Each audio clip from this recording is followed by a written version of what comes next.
Bueno, vamos a dar comienzo al vivo. Vamos a esperar exactamente que se junte un poquito más de personas. Así podemos comenzar el vivo. Buenísimo que Ezequiel ya esté conectado. Excelente.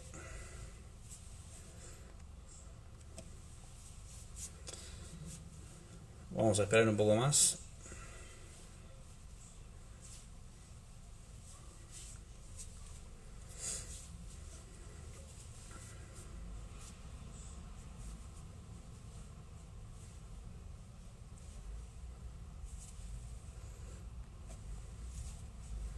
Ahí se van conectando de a poquito. Vamos a esperar que se suba un poquito más de gente y arrancamos el vivo.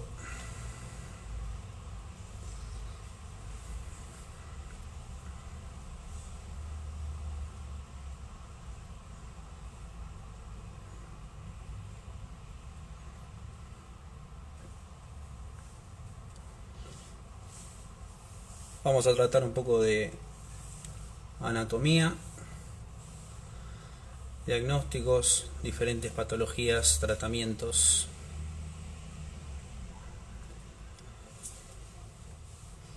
Vamos a dar inicio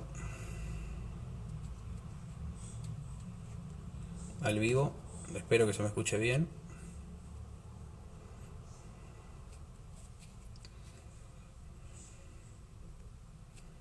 De todas maneras, el vivo, por supuesto, como todos los que hice o voy haciendo, lo voy a guardar.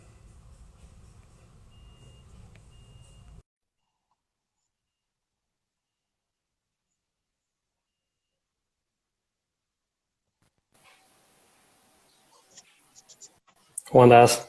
Ezequiel, ¿cómo andás? ¿Todo bien? ¿Se me escucha bien? Bien, ¿vos? ¿Se me escucha bien? Sí, sí, sí. Bien, buenísimo. ¿Cómo andás? Bien, bien, acá andamos preparando esto. Ahí está Genial. Q. Ahí está aquí. Sí. Bueno, ahí se va conectando un poquito más de gente de a poco. No sé si querés esperar un rato más o arrancamos. No, Igual el vivo siempre los guardo, así que si querés arrancamos. dale, dale. Bueno, el vivo, como estuve diciendo en algunas difusiones y en historias de Instagram, tiene que ver con lo de ATM, la articulación temporomandibular, ¿sí? Trastornos que afectan tanto músculos y articulaciones. Y bueno, nada, quería que vos empezaras con algo de anatomía, ¿sí? Para que la gente se vaya metiendo en el tema. Y después, bueno, Dale, continuamos con el vivo y más adelante hacerte algunas preguntas para que vaya contestando y después vemos a ver si en el vivo alguien quiere hacer una pregunta y finalizar, contestarlas. dale, bueno, arranco un poco. Explicando la ATM es la articulación temporomandibular, es una definida como una diarfeantrosis bicondilar. Ahora voy a mostrar una imagen de cuáles son las estructuras anatómicas un poco de la articulación, porque si no es muy complejo poder entenderlo. Vamos a empezar a explicar un poco. Bueno, esta es la rama mandibular, este es el cóndilo mandibular, que son las superficies articulares, este es la apófisis temporal, esta es la cavidad glenoidea, conducto auditivo externo, y este músculo que se ve acá es el músculo pterigoideo externo con un fascículo superior e inferior. Esto más amarillento que vemos acá es el disco articular. Esta imagen que vemos por atrás y por adelante es la cápsula articular. Ahora lo que vamos a explicar un poco de lo que es anatomía, estas son las superficies óseas, tenemos tejidos blandos que van a ser los músculos, la cápsula, y después además de estas estructuras tenemos ligamentos, que son ligamentos accesorios y principales. Ahora, lo importante de la anatomía es para entender cómo funciona esta articulación. Esta articulación, básicamente, para entenderlo fácil, cuando hay una apertura pequeña, esto que está acá, que es el cóndilo, se va a alojar en la cavidad glenoidea y va a tener un movimiento de rotación. Ahora, cuando nosotros hacemos una apertura más grande, este cóndilo se traslada hacia adelante acompañando el disco esté en movimiento, ¿sí? Esa es la cinemática básica. Si bien tenemos movimientos de apertura, de cierre, de protrusión, de retrusión, laterotrusión, etcétera, este es el movimiento básico que tenemos. Ahora, además de esto, esta zona lo que tenemos es una inervación, ¿sí? Que es, tenemos ramas maceterinas, temporal, y es muy importante la rama auriculotemporal. ¿Por qué? Porque no solo inerva lo que es la articulación, sino que también inerva parte del conducto auditivo externo, del pabellón del oído, y eso también explica, cuando hay patologías que después las vamos a ver de la articulación, vamos a empezar a sentir inflamación o dolor en el oído que a veces confunde la patología articular con algún problema auditivo. ¿Sí? Eso es la explicación un poco de la inervación y por la cercanía que tenemos. Es más, si nos fijamos, en esta imagen no se puede ver, pero esto que es la cavidad glenoidea, en el medio hay una cisura que se llama cisura de Gasser, que divide a la cavidad glenoidea en dos compartimientos, uno anterior que es articular y uno posterior que es timpánico, que es donde está el conducto auditivo externo. Eso explica un poco lo que es sentir ruidos en el oído a partir de la articulación o por la inflamación, el dolor. Eso, digamos, es lo que es básico de lo que sería anatomía, ¿sí? Bien, bien, excelente. Lo que te quería preguntar es, a ver, porque mucha gente quizás empieza a preguntarse, pero si se trata de músculos o articulaciones, porque estás haciendo un vivo quizás con un odontólogo, ¿sí? O sea, Sí. la gente no entiende la relación y me gustaría que les expliques qué relación tiene las piezas dentarias, ¿sí? Con la Sí. articulación. Bueno, básicamente es la única articulación odontólogo. Técnicamente los dientes están alojados en el maxilar, siendo también una articulación que se llama gonfosis, pero tradicionalmente vamos a decir que es una articulación con movimiento y todo, es la ATM, ¿sí? Ahora, de lo que es la articulación propiamente dicho, la relación que tiene con las piezas dentarias empieza y tenemos que empezar a hablar un poco de crecimiento y desarrollo. Cuando uno está en la etapa formativa, o sea, uno es un bebé, tiene menos de 6 meses, tiene una articulación que es muy diferente a la anatomía y forma que va a tener cuando uno es adulto, ya que tenemos que pensar que la función va a ser a la forma. Como la primera función que tiene el niño es el llanto y la succión, vamos a tener lo que era de la anatomía que habíamos visto antes, el cóndilo en vez de una forma más redondeada, va a tener una forma más aplanada, vamos a tener una cavidad glenoidea más plana, una apófisis temporal y un tubérculo cigomático menos desarrollado, lo cual va a permitir que se puedan hacer movimientos anteroposteriores, o sea, hacia adelante y hacia atrás, permitiendo lo que es la succión. Ahora, ¿qué tiene que ver eso con las piezas dentarias? A los 6-7 meses de vida empiezan a aparecer las primeras piezas temporarias, ¿sí? Que son los incisivos, que lo que hacen, funcionan como planos dictatoriales, o sea, hacen que la mandíbula se frene al querer ir para adelante, lo cual va a tener que abrirse la mandíbula para poder propulsarse hacia adelante, y va empezando a adoptar patrones de movimiento, de apertura y cierre en forma más vertical, ya no tan horizontal, ¿sí? Eso va a hacer que lo que llamamos nosotros plano de mordido, plano oclusal, ¿sí? Que es el plano del eje que va al principio en el niño, vamos a tener el plano oclusal casi a la altura de las articulaciones, pero cuando uno va creciendo empieza a descender. Y eso no es solamente por el crecimiento y desarrollo de la mandíbula, sino también es por la aparición de las piezas dentarias, que generan que el tercio inferior de la cara, que los odontólogos llamamos dimensión vertical, se consolida y se forma a partir de la aparición de las piezas dentarias. Entonces, las piezas dentarias, las primeras que aparecen, que son los incisivos, funcionan como topes. Como dijimos, frenan el movimiento hacia adelante, lo cual genera un fulcrum anterior y lleva a la mandíbula a su posición más posterior y superior. Lo que en odontología llamamos, o se llama oclusión en relación céntrica, que es una posición fisiológica donde el cóndilo está en forma pasiva y rotativa y no tiene ningún tipo de presión. Esa es la primera explicación. La segunda es con la aparición de las piezas permanentes, que empezamos, como dijimos, van incrementando las necesidades metabólicas del niño, tiene que empezar a comer de una dieta que va a empezar a ser líquida, semisólida, sólida, van a empezar a aparecer más piezas dentarias, después va a haber un recambio a partir de los 6 años con aparición de nuevas piezas y recambio. Estas nuevas piezas van a ir apareciendo en diferente orden, que no vienen al caso, pero a veces se puede producir una interferencia al salir esas piezas. ¿Qué quiere decir? Que la mandíbula, en vez de ocluir, digamos, cerrar en una forma concisa y generar lo que se llama máxima intercuspidación, que es máximo intercruzamiento dentario, puede chocar con una pieza dentaria y producirse una deflexión mandibular. ¿Qué es eso? Al morder, lo que trata de hacer la mandíbula es sortear ese problema y acomodarse en una posición más cómoda. Y genera lo que llamamos nosotros oclusión habitual, que es la que tiene el 95% de la gente, tiene dos arcos de cierre, uno posterior y uno a partir de una deflexión. No siempre esa deflexión, que es ese movimiento de la articulación que se acomoda, es patológica. ¿Pero qué explica eso? Que las piezas dentarias hicieron que se cambie la posición mandibular, ya que uno de los músculos que interviene en la articulación se llama el pterigoideo externo, que es ese músculo que habíamos marcado antes, que en su fascículo superior no solo se inserta en el cóndilo, sino que también se inserta en el disco articular, ¿sí? Y lleva el disco ligeramente hacia adelante y la mandíbula también. Y la última explicación sería, tomando el concepto de lo que era dimensión vertical, que era la altura del tercio inferior de la cara respecto a la aparición de las piezas dentarias. Cuando nosotros tenemos un geronte que perdió todas sus piezas dentarias, vuelve a una condición inicial en la boca, similar a cuando era un bebé. Pero la articulación no vuelve a la anatomía original que tenía. ¿Pero qué es lo que pasa?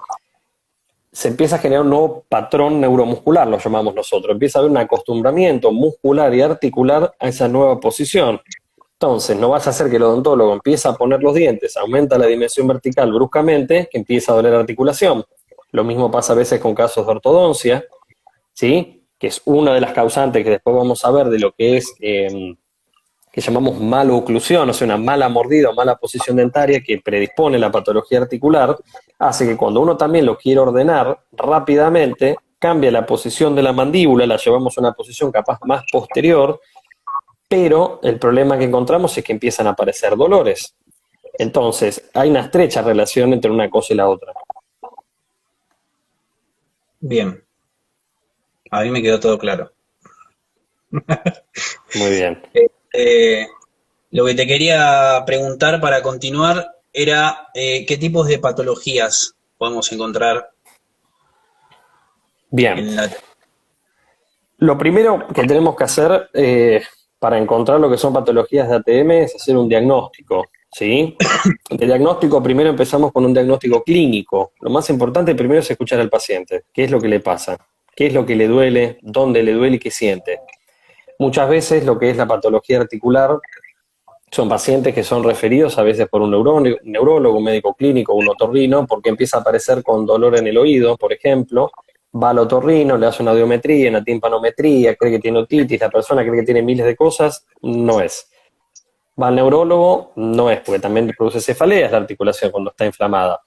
Después piensa que es una muela de juicio, no, y después cae a decir, bueno, es la articulación. Entonces, lo primero que hacemos es escuchar al paciente. Segundo, un diagnóstico clínico, que es la palpación de los músculos. Lo que vamos a hacer es una palpación de los músculos que son los temporales, que son los músculos que están acá, el macetero y los pterigoideos que están dentro de la boca. Vamos a hacer una palpación en el cuello, que hay zonas de gatillo cerca del esternocleidomastoideo, que es un músculo que baja acá hasta la clavícula del esternón. A veces también genera un área de gatillo cuando uno lo contacta, genera dolor. Vamos a evaluar lo que es la apertura y el cierre de la boca, si hay alguna desviación en la apertura y de cuántos milímetros es esa desviación que tenemos. Vamos a evaluar cuántos milímetros de apertura tenemos, ya que una apertura normal es entre 40 y 54 milímetros. Si está disminuida también es un signo de patología. Y como dijimos, principalmente el paciente si tiene dolor el paciente. Por otro lado, se evalúa lo que es la oclusión de la persona, la mordida. Ahí lo que vamos a tratar de buscar es si hay alguna interferencia o contacto prematuro que está generando ese dolor. A veces puede pasar con la aparición de los terceros molares, que haya un contacto prematuro posterior de los terceros molares, y eso hace una distracción, o sea, baja un poco la articulación y eso genera un dolor. Lo que vamos a también ver si hay signos de bruxismo. El bruxismo no es causante necesario de patología articular, pero sí que la agrava. Y a veces lo que deja, que nosotros siempre vemos en los consultorios, es un desgaste dentario. Entonces, eso ya nos da un parámetro. Si nosotros sumamos falta de apertura, desgaste dentario y la persona no tiene dolor, puede desarrollar o no patología en la ATM, ¿sí? No siempre vamos a estar buscando tratarlo si no hay dolor. Podemos hacer tratamientos preventivos. Segundo, lo que hay que hacer es evaluar lo que son los ruidos articulares, que a veces puede tener ruido de crepitación, de chasquido, de clic, clic recíproco. Eso es escuchando la articulación. Lo siguiente es palpar la articulación, a ver si hay dolor adentro de la articulación, tanto en apertura y cierre. Y después nos vamos a complementar con estudios por imágenes, con una panorámica, que lo que vamos a ver en la panorámica es más que nada las partes de las piezas dentarias y si hay algún tipo de asimetría condilar. Y el estudio que es de preferencia, si bien entendemos la condilografía, lo que más se está usando ahora es la resonancia magnética, ¿sí? Que es en apertura y cierre, que ahí lo que vamos a poder van a ser ver los tejidos blandos de la articulación, vamos a ver las superficies óseas, pero lo que más vamos a buscar van a ser los tejidos blandos, ¿sí?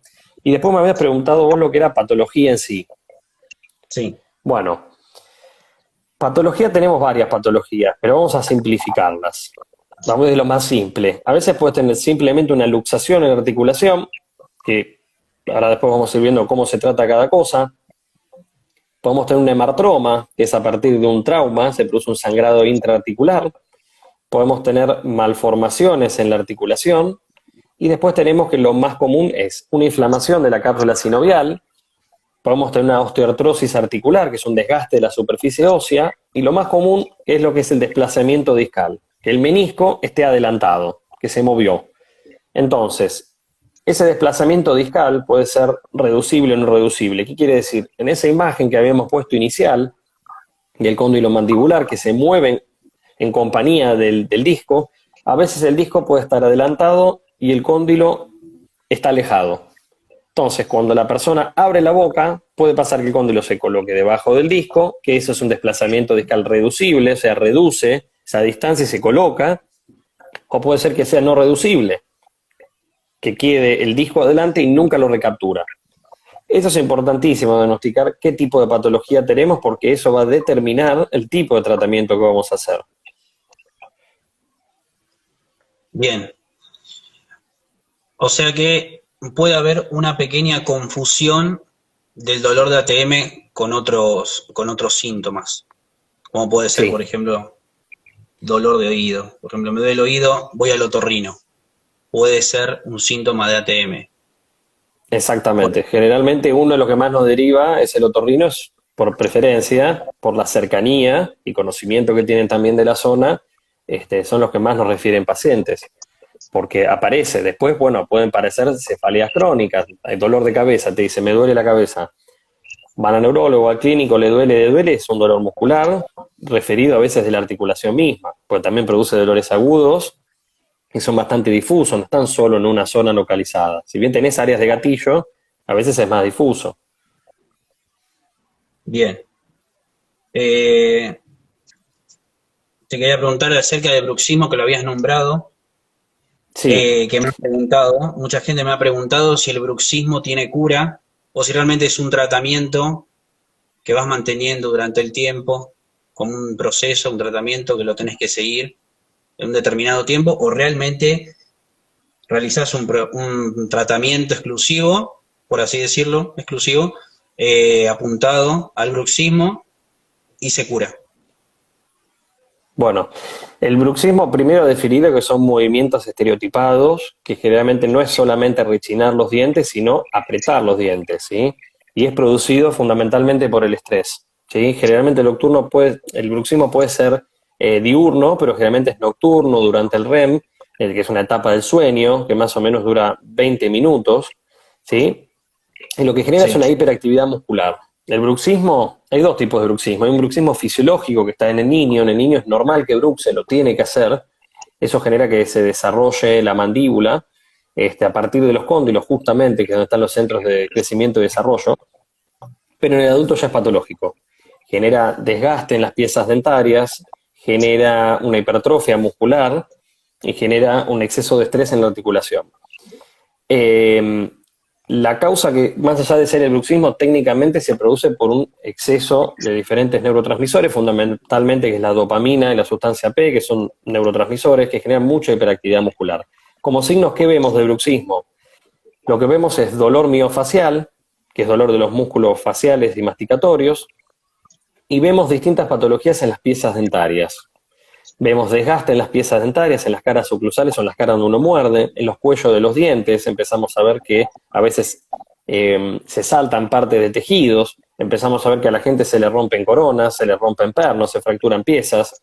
Entonces ahí ya empezás a sospechar de bruxismo. Y lo que trae a la articulación es más dolor y sobrecarga, una articulación sobrecargada. El bruxismo técnicamente, per se, si no cesa la causa, que es el estrés, no se cura. ¿Sí? Lo que hacemos son tratamientos paliativos. Lo que hacemos es organizar bien la boca, hay mecanismos de oclusión cuando uno hace rehabilitación que no vienen al caso, que la boca y la forma y la disposición de los dientes generan mecanismos de protección propios, ¿sí? Que uno los trata de restablecer cuando hace una rehabilitación, pero también tenemos lo que son las placas orgánicas, la gente le llama la placa para bruxismo, para dormir, y lo que buscan es devolver todos esos parámetros. Ahora, una placa para bruxismo y una placa para articulación a veces son iguales y a veces no. Eso va a depender del tipo de patología que tengamos, qué tipo de placa vamos a usar. Bien, ¿y cuál es la función principal de la famosa placa que se utiliza para ATM? ¿Es más para Bueno, descansar durante la noche o depende del paciente, depende del caso? ¿Cuál es la función bueno, principal? mira, de lo que es en sí, lo que vamos a hablar un poco es que es lo que es tratamiento, que verdad lo más protagonista de nuestro caso es la placa, pero tenemos un par de cosas más. Primero, la placa es una placa que siempre tiene que ser rígida, nunca placa blanda. Pues la placa blanda, si bien protege los dientes entre sí que no se contacten, al ser blanda genera más hiperactividad muscular, uno termina apretando más. O sea, las piezas dentarias no van a sufrir, pero va a sufrir la articulación. La placa rígida lo que hace es que las piezas dentarias no contacten, como primer punto. Segundo punto, lo que genera es devolver ciertos parámetros de la mordida, ¿sí? Ideales, para que cuando uno quiera apretar o rechinar los dientes esté en una posición más cómoda. Segundo, lleva a la articulación a una posición más fisiológica y más cómoda también. Ahora, dependiendo del tipo de patología, va a ser la placa. Vamos a dar dos ejemplos. Si tenemos un desplazamiento discal no reducible, hacemos una placa blanda, una placa rígida digo, que sea libre el movimiento de la articulación, ya que no la queremos llevar en ningún tipo de posición en especial a la articulación, ya que nunca va a recapturar el menisco. Ahora, si tenemos un desplazamiento discal reducible, vamos a usar una placa rígida con una lengüeta anterior, que es como si fuera una protrusión que tiene la placa hacia adelante, que hace que la mandíbula vaya hacia adelante. Entonces, duerma en esa posición para que el cóndilo se encuentre alojado debajo del menisco durante todo el sueño. Esos dos tipos de placa. Ahora, ¿hay más cosas de tratamiento? Sí. Y eso es lo que vamos a empezar después a más hablar vos. Pero tenemos, para la etapa aguda hay medicación. ¿Sí? Nosotros podemos sacar una etapa aguda, podemos usar miorelajantes, podemos usar corticoides, se puede, mismo si hay que hacer una técnica que se llama la maniobra de Nelaton, que es volver a reposicionar la articulación en su lugar, a veces se anestesia dentro de la articulación, para poder reposicionarla en una posición más fisiológica. Después, bueno, viene la parte que es de masajes, ejercicios, etcétera, que eso es lo que vas a hablar un poco más. Y después tenés dos tratamientos más, que es cuando todo esto no alcanzó, se puede hacer, que se llama una artroscopía, ¿sí? Que se coloca un artroscopio, que es para ver adentro de la articulación y eliminar lo que se llaman bridas. Bridas son como pequeñas adherencias que se forman en los tejidos blandos y hace que el menisco, ¿sí?, esté frenado y no se pueda mover libremente. Entonces uno las trata de eliminar. Otra técnica se llama artrocentesis, que es un lavado de la articulación. Se pone una aguja por arriba de la articulación, otra abajo, se irriga a presión y se aspira.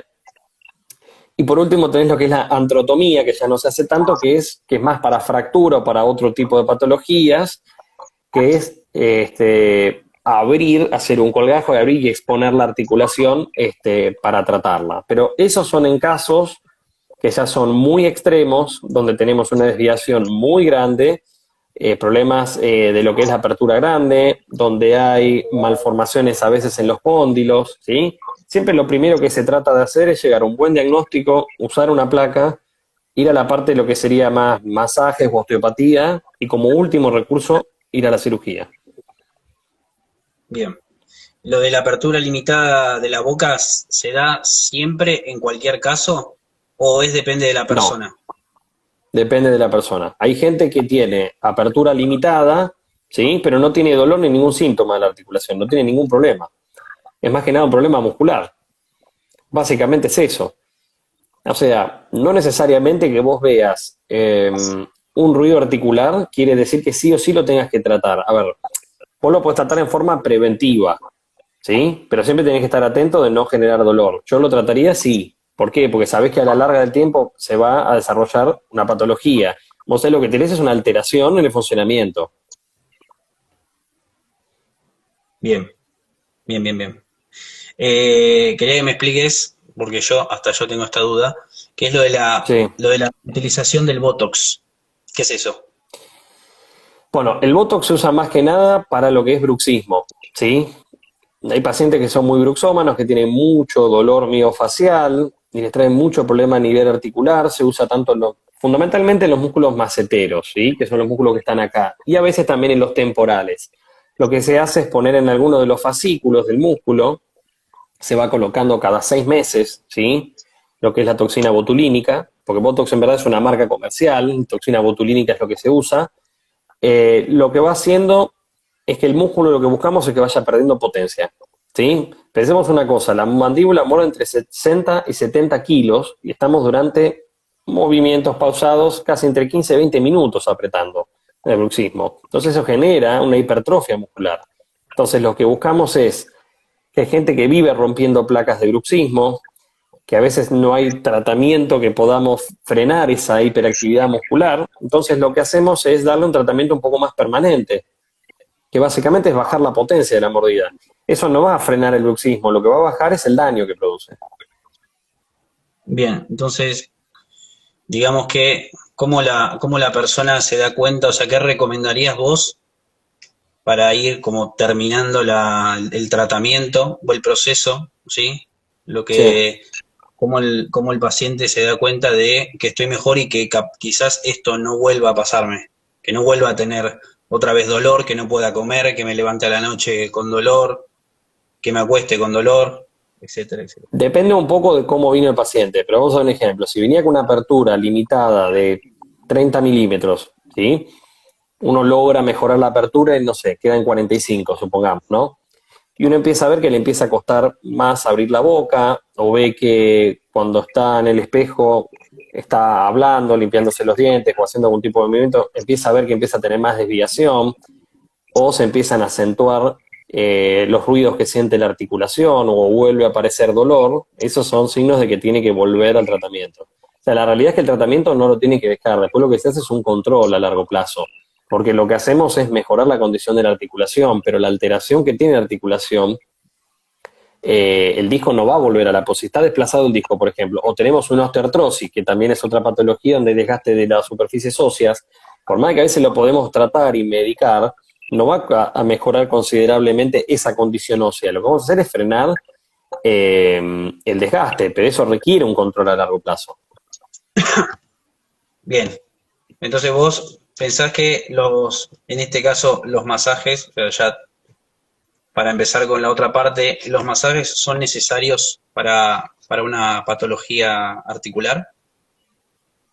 Sí, a ver, lo que hay que diagnosticar bien es qué es lo que está pasando. Si tenemos una apertura limitada, la apertura limitada, como cualquier articulación, tiene un movimiento limitado es porque los músculos se contraen, ¿sí?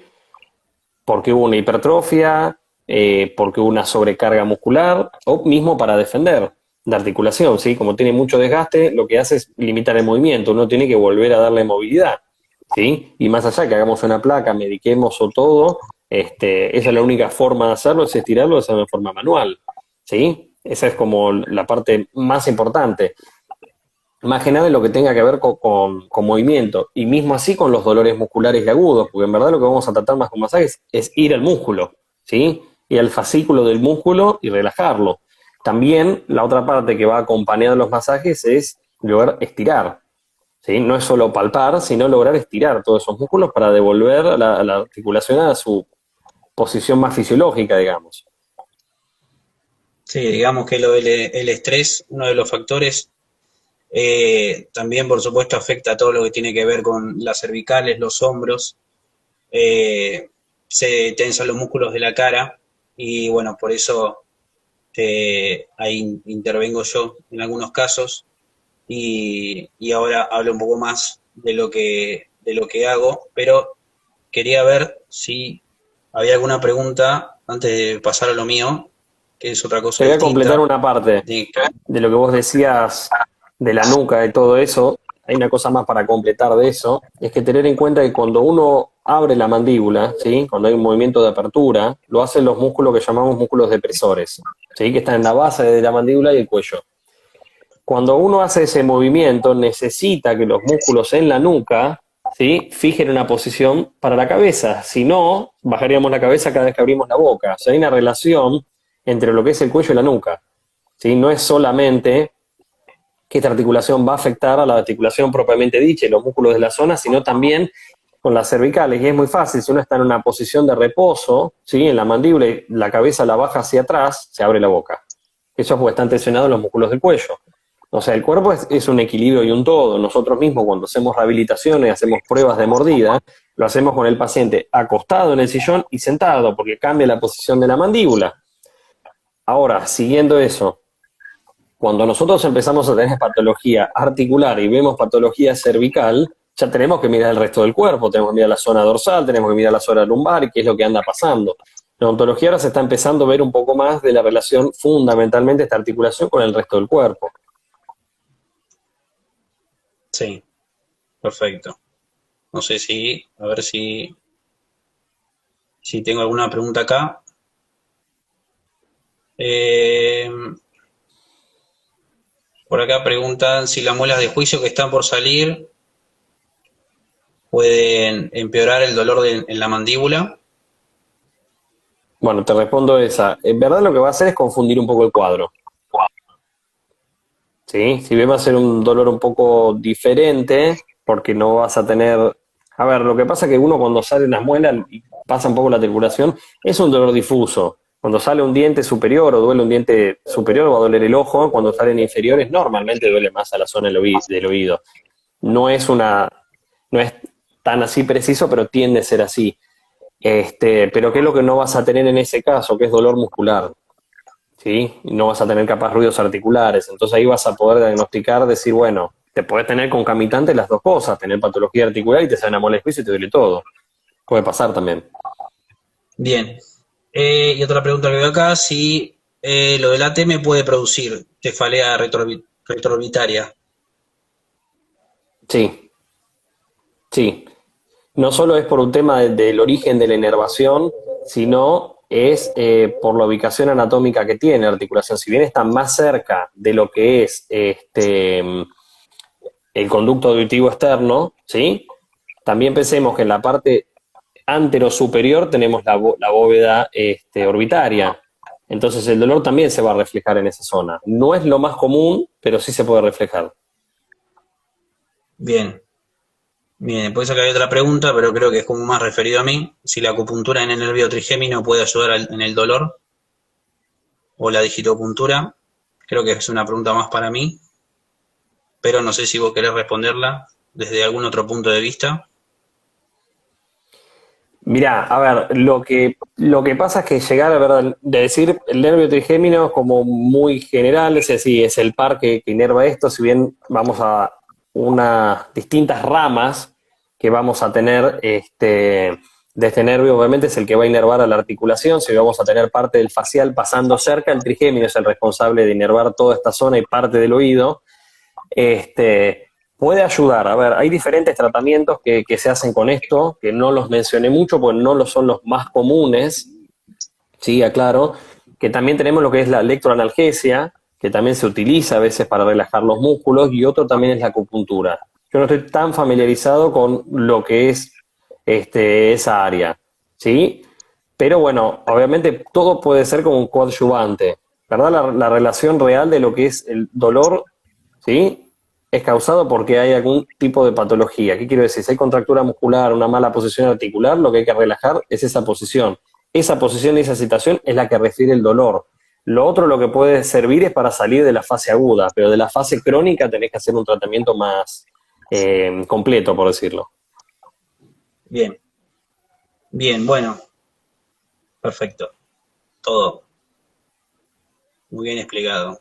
Quisiera seguir hablando un par de horas más, Pero, ¿qué hago yo acá, no? Porque capaz que la gente se pregunta, o me preguntaron, pero como vas a preguntar tanto, van a hablar y no vas a hablar nada, bueno, en algunos casos intervengo yo, en este caso el masajista, ¿sí? Lo que yo principalmente hago es un masaje intraoral y uno extraoral, ¿sí? El intraoral, por supuesto, siempre lo realizo con guantes antialérgicos y sintéticos, ¿sí? No solamente para higiene del paciente, sino que también para mi higiene personal, y siempre uso un par de guantes por cada paciente, ¿sí? En el masaje intraoral, yo lo que voy palpando con la yema del dedo índice, generalmente, es el tendón temporal, ¿sí?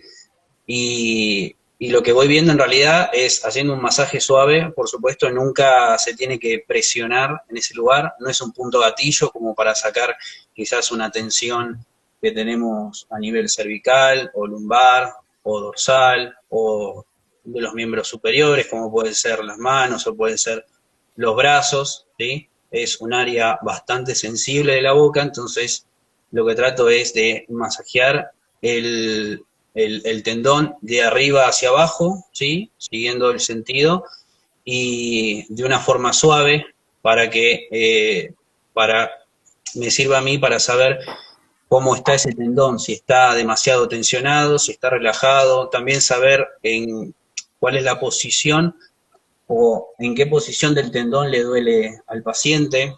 Eso me va a servir a mí para después, a lo largo de las sesiones, quizás hacer un poquito más de hincapié en alguno de los lados. A veces el paciente viene con ambos lados doloridos y a veces viene quizás de un lado más que del otro. Entonces, por más de que venga de un lado más que del otro o de los dos, yo siempre hago masaje de los dos lados, intraoral. Pero obviamente que si de un lado es mucho más agudo que del otro, le pongo más hincapié al lugar adolorido, ¿sí? Entonces, lo que hago es eh, hacer ese masaje que dura unos pocos segundos, tampoco tanto, porque entiendo que es bastante molesto para la persona que estén con un dedo metido en la boca todo el tiempo y no puedo estar ahí una hora haciendo un masaje que tampoco va a servir. Es un masaje que lleva unos pocos segundos y constantes. Jamás estoy haciendo un masaje que paro y vuelvo al medio y vuelvo. Es siempre constante, con la misma presión y siempre suave. Una vez hecho eso, me quito los guantes, me higienizo las manos, ¿sí? O me pongo alcohol, como se está usando ahora, que todo el mundo usa, o alcohol en gel, ¿sí? Me seco las manos y después, utilizando un poquito de aceite, empiezo a hacer todos masajes extraorales que tienen que ver con reflexología facial, ¿sí? O sea, relajación de los músculos de la cara, ¿sí? Se pone un poquito más de hincapié en los músculos maceteros, que son los de acá, y los temporales, ¿sí? Generalmente se pone más énfasis en eso, que son los que al relajar va a relajar lo que es lo del ATM.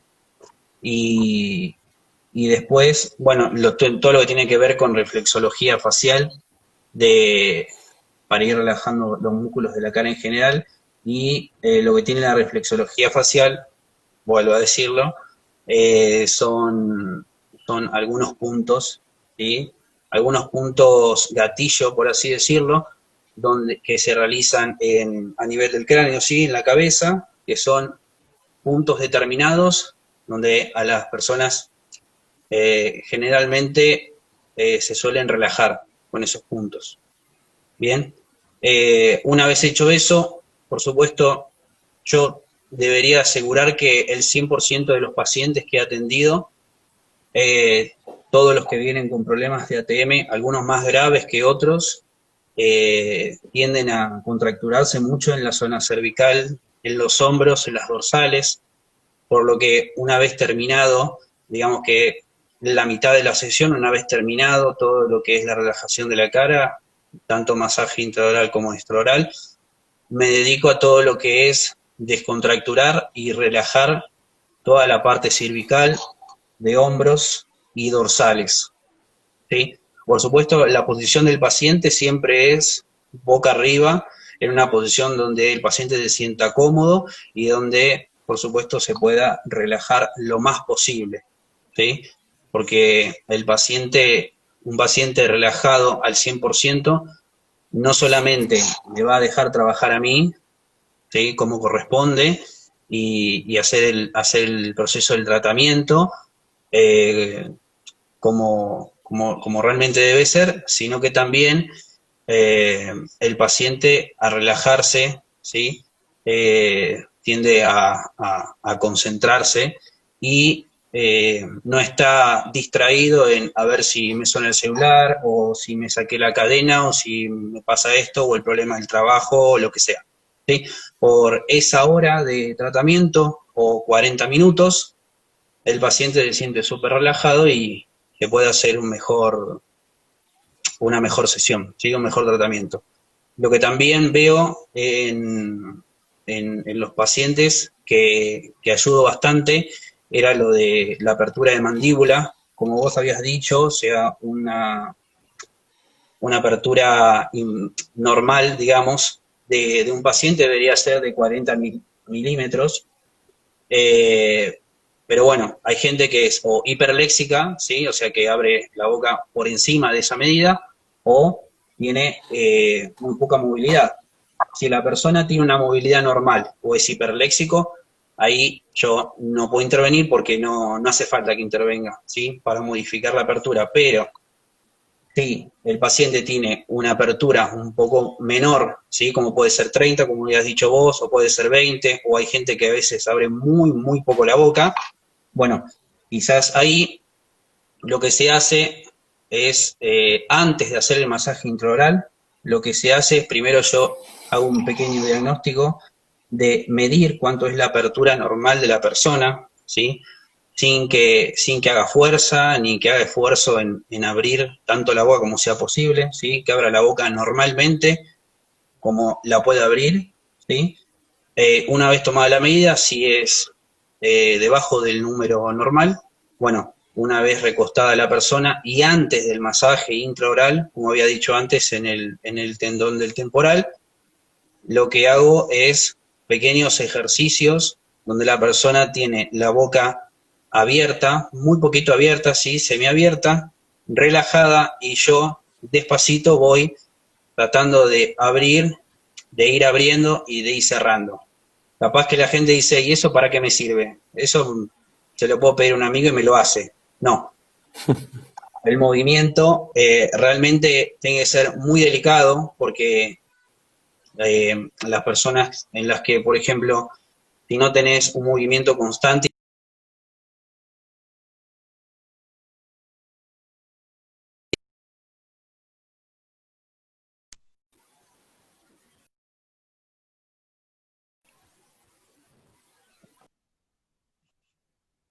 Ahí estamos, Estamos. ahí estamos.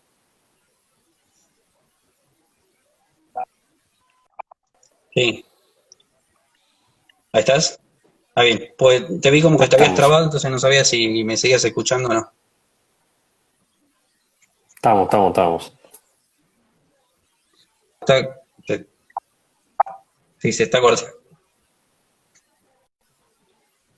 A ver si se está cortando, ¿no? A ver.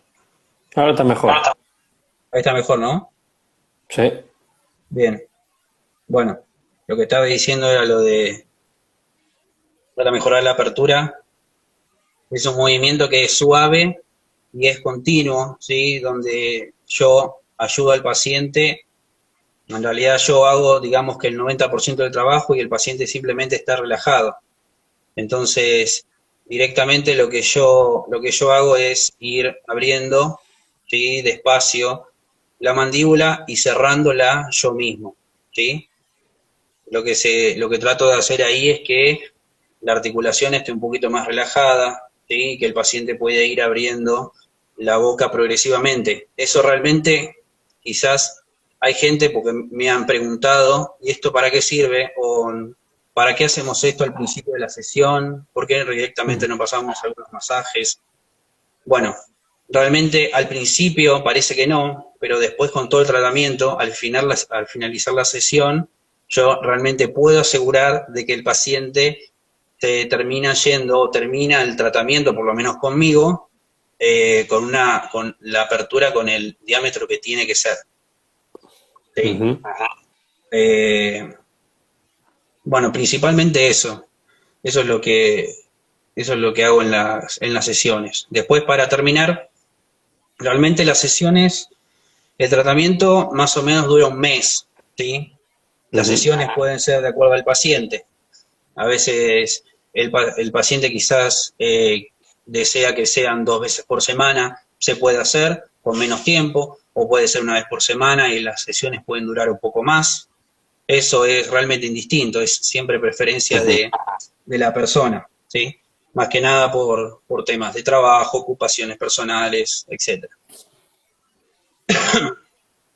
Al finalizar el tratamiento, más o menos 2 o 3 sesiones antes de terminar, ¿sí? Yo diría que casi en las 2 últimas, cuando yo vuelvo a revisar el paciente y me doy cuenta que el paciente mejoró, que donde las zonas que le palpo o cuando hago el masaje intraoral, que vuelvo a repetir, el masaje intraoral lo hago siempre desde la sesión número 1 hasta la última, ¿sí? No importa si el paciente está súper mejor y no siente nada, yo lo hago exactamente igual, de la misma forma que la primera vez que vino. Entonces, al estar terminando las sesiones o el tratamiento, ya en la anteúltima, o más bien en la anteúltima, no la última, comienzo a darle algunos ejercicios básicos de estiramiento, ¿sí? Como mover la mandíbula hacia abajo, o hacia arriba, o hacia adelante, hacia atrás, ¿sí? Le doy algunos otros estiramientos para que no solamente el trabajo sea mío, ¿sí? Que el paciente venga acá y después haga su vida, sino que también cuando esté en su casa, lo que yo siempre recomiendo es después a la mañana cuando se levanta o antes de acostarse, realizar esos pequeños ejercicios que son súper fáciles para estirar y para que se sienta un poco mejor. Sería como una especie de mantenimiento, ¿sí? Claro. Terminando las sesiones. Y ya en la última sesión, lo que hago es darle exactamente los mismos ejercicios, nada más que pongo hincapié en algunas estiraciones, o sea, en algunas elongaciones, ¿sí? Por ejemplo, si yo le dije al paciente que haga este movimiento, así, bien, lo que hago es simplemente que haga lo mismo, pero al correrlo, por ejemplo, hacia mi izquierda, o vos lo vas a ver como derecho, supongo, lo que hago es que simplemente corro hacia un lado y con el dedo, o la mano, o el puño, como se sienta más cómodo la gente, ¿sí? Lo tiende a tirar o a empujar un poquito más, ¿sí? Hacia ese lado, y que aguante unos 10 o 20 segundos, ¿sí? Eso hago exactamente generalmente con todos los pacientes. Algunos pacientes vienen con sus determinados síntomas, ¿sí? O dolores o casos, ¿sí? Entonces, a veces hay pacientes que le doy antes los ejercicios, ¿sí? Porque el caso no era tan grave, y hay personas que se los doy un poco más adelante. Eso no podría explicarlo ahora bien, porque realmente es algo que se ve en cada persona y es la evaluación que yo llevo de todas las sesiones que viene el paciente. Mira, hay una pregunta que habían hecho ahí, Sí. diferenciando cómo diferenciábamos el dolor agudo del crónico. Bueno, básicamente una de las diferenciaciones que podemos tener de todo lo que fuimos hablando para ir cerrando es primero el tiempo de aparición del dolor que tiene el paciente. Si acaba de aparecer y nunca antes en la vida había tenido, puede ser que tenga una alteración crónica de la articulación, que ya sea genética, ¿sí? Pero el dolor le acaba de aparecer. Entonces ahí ya podemos pensar un dolor agudo y la característica que va a tener, que en verdad, cuando lo llamamos agudo, lo llamamos porque acaba de aparecer, ¿sí? Y generalmente tiene una sintomatología más fuerte, que es lo que vamos a tener, mucho dolor miofacial, mucho dolor articular, cuando palpamos duele, y crónico lo que vamos a tener, o cuando hay una alteración más crónica, es más ruido articular generalmente, capaz que un dolor más moderado. Podemos tener que hace años tengo una apertura disminuida en la boca, que siempre tuvo una desviación. O sea, más que nada lo que vamos a ver es la intensidad del dolor y el tiempo. Eso es lo que te va a definir un poco. Lo que nosotros hacemos a veces es cronificar la patología y disminuir lo que es su dolor y frenar el avance destructivo que tiene. Eso, básicamente lo que tratamos de hacer es eso. Hay casos que son muy leves, que la articulación está prácticamente sana, es solo un dolor muscular, ahí sí, no vamos a tener ningún problema y queda todo en su lugar, pero cuando hay una alteración o más grande, bueno, ahí lo que buscamos hacer es que tenga un confort. Ahora, muchas veces hacemos todo el tratamiento y mismo se puede hacer una artrocentesis o cosas así, pero el paciente sigue refiriendo un mínimo dolor residual y eso es normal. ¿Sí? Eso es normal. Sí, que a veces puede haber un dolor residual. No es que todo el mundo se va contento y feliz. 100%, exactamente. Exacto. Mejorar, mejora. Sí. Eso es lo importante, que mejora. O sea, a veces hay pacientes que tienen que seguir varios pasos, o sea, ya sean pocos, muchos, pero lo importante es que sepan que no se hace cualquier cosa del tratamiento, ¿sí? O sea, es un tratamiento específico y adecuado para cada paciente y que obviamente se va mejor de eso. Exactamente. Invirtió en ese tratamiento para nada. Sí, eso sí. Bueno, ahora son más preguntas para mí. ¿Hay algún automasaje que se pueda hacer? Hay automasajes que se puedan hacer, sí. Después, más adelante, lo voy a realizar en algún otro vivo directamente, más que un video, ¿sí? Para que lo vayan viendo en el momento o haciendo en el momento, si quieren hacer alguna consulta o pregunta. Pero el automasaje es exactamente lo mismo, es relajar la cara y estar siempre enfocado en los músculos maceteros y los temporales, ¿sí? Que son los más importantes en lo que respecta de ATM, ¿sí? O el dolor de la mandíbula. Si es doloroso el masaje intraoral, no. Justamente el masaje intraoral no tiene que ser doloroso. No es que debería, no tiene que ser doloroso. Muchas veces yo he visto distintos profesionales, no solo masajistas, puede haber osteópatas, puede haber kinesiólogos, puede haber muchas ramas de la salud, que cuando tratan del ATM muchas veces presionan sobre el lugar, hacen un masaje bastante brusco. Y sí, por supuesto, la persona al otro día, ese mismo día, el otro día, se va a sentir mejor, sí, obvio, por supuesto, se va a sentir mucho más relajado, pero al tercer día yo puedo asegurar que esa persona se va a acordar de todo el árbol genealógico del profesional que lo atendió, porque realmente eso va a doler muchísimo, es un área muy sensible, por lo que no duele el masaje intraoral. Siempre es suave, siempre es un movimiento constante, siempre, y realmente ni siquiera dura muchos minutos. ¿Sí? A lo sumo puede durar 1 minuto de cada lado. ¿Sí? Y siempre se hace el inicio de la sesión.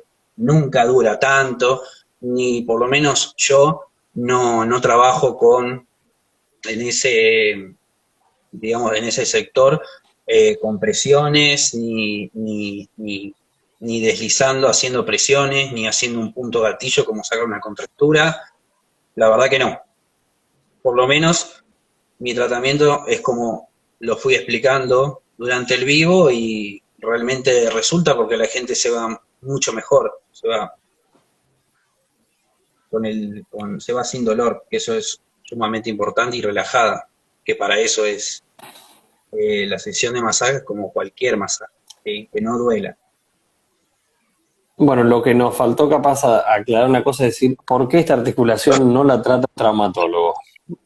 Más allá de que expliqué por qué sí la odontología, por qué no un traumatólogo.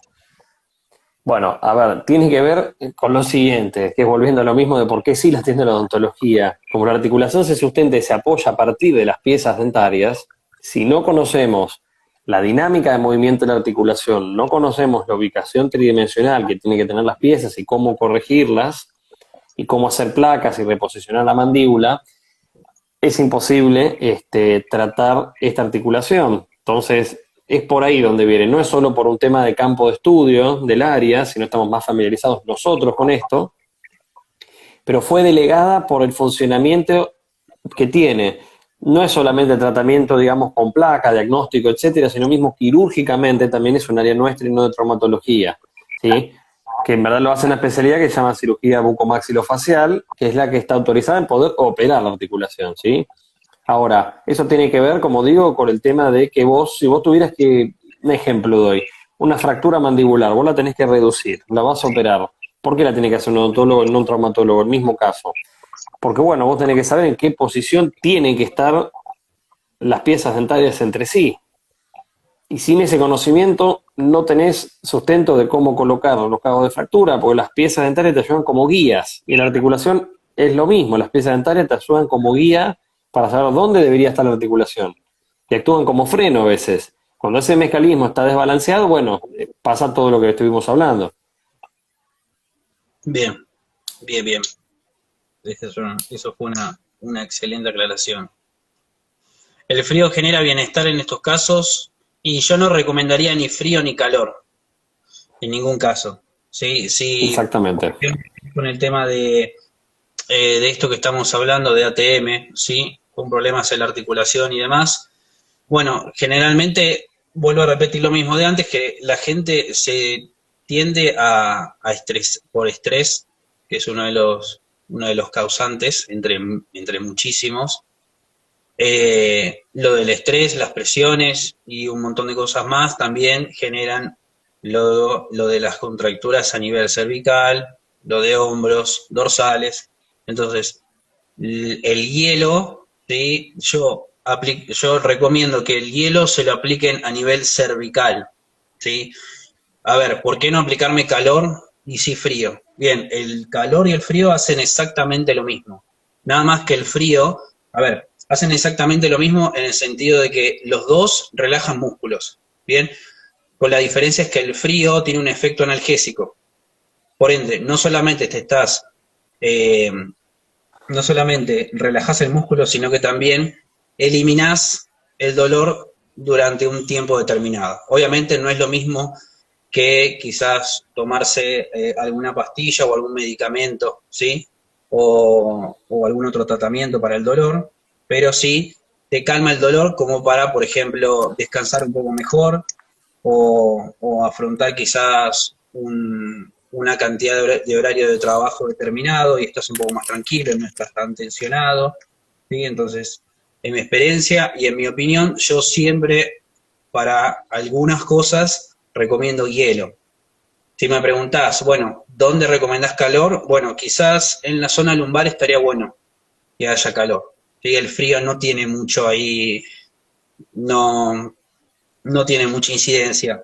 Por ende, yo siempre recomiendo que quizás en la zona lumbar un poco de calor vendría bien, o en la zona de los hombros, cuando sentís que tenés inflamado el hombro o tenés algún síntoma especial, podés poner un poco de calor, ¿sí? Frío podés poner en las piernas, ¿sí? Que sirven también para relajar los músculos. Pero en las zonas cervicales donde el frío realmente juega su excelente papel de efecto analgésico, ¿sí? Que te aseguro que entre una aplicación de 10 a 12 minutos se va a calmar el dolor. Bueno, se acaba el vivo, creo. Sí, que se está por acabar el tiempo. Se acaba el tiempo. Así que bueno, antes que se corte, agradecerte por haber participado del vivo y que espero verte quizás en otra ocasión para tratar algún Dale, otro problema. dale, gracias por dejarme participar. Dale, nos estamos viendo.